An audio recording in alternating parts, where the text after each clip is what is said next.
authors, welcome to Author Nation. I'm Melody Ann, and in this video we're going to talk about narrative structures, and in particular we're going to talk about the non-chronological or non-linear narrative.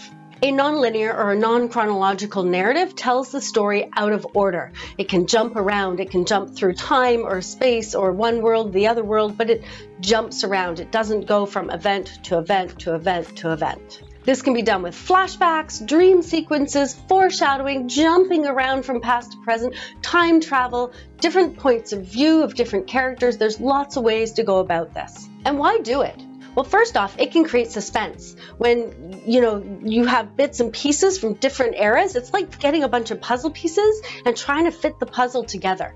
So it's really great for kind of having that intrigue. It's less predictable, so it can really keep your reader interested. And you get to give information to the readers that maybe the characters don't have, which can create suspense, can give you a chance for humor, irony, and you can also withhold information from the reader that the characters have.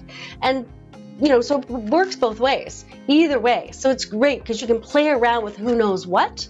You can play around with time and space and dreams. There's lots of really fun things you can do when you use a non-linear path or a non-linear narrative in your story or in your book. So although it makes the story more exciting, you also want to sit down and really think it through, like, how is this going to work? Because it's a little bit more complex than from A to B to C to D. So you want to really sit down and think about that. And you don't want to do it just because, oh, this will make my book exciting, I'll just jump around in the narrative. It's like, no, there's got to be a good reason to do it. There has to be a build in some way.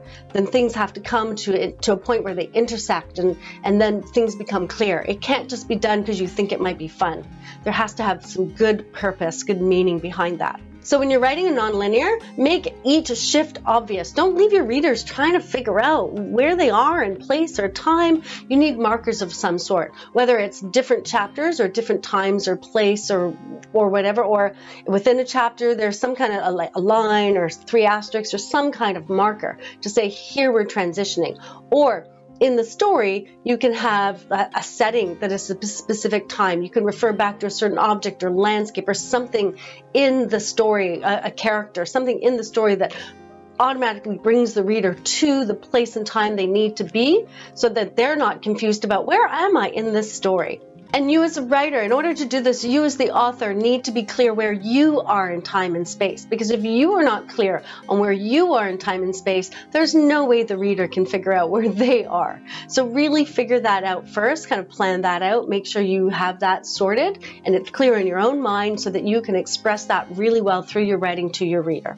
And pay attention to character development over time. Pay attention to the details. If building gets blown up at some point, don't forget and then have it standing at a later date. Same with character development. If a character has learned new information or has grown and they speak in a different way or use different vocabulary in some way, there's been a transformation.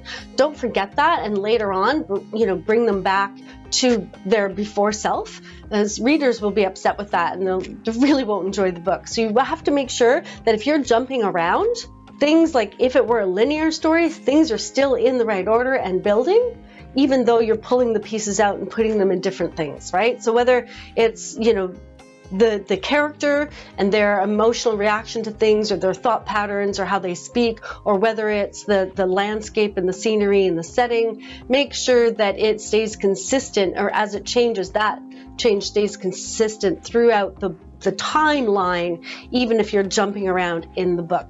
So that's it. Nonlinear narratives can be a lot of fun for the reader and for the writer. They can be more complex for the writer as well, but they can be a lot of fun. So if you're telling a story where it lends to a nonlinear narrative, think about using it. And if you'd like to know more about narratives, I have other videos on narrative, parallel narrative, circular narrative, chronological narrative. Go check those out. Know all the different narrative types, and then you can choose the one that's right for you.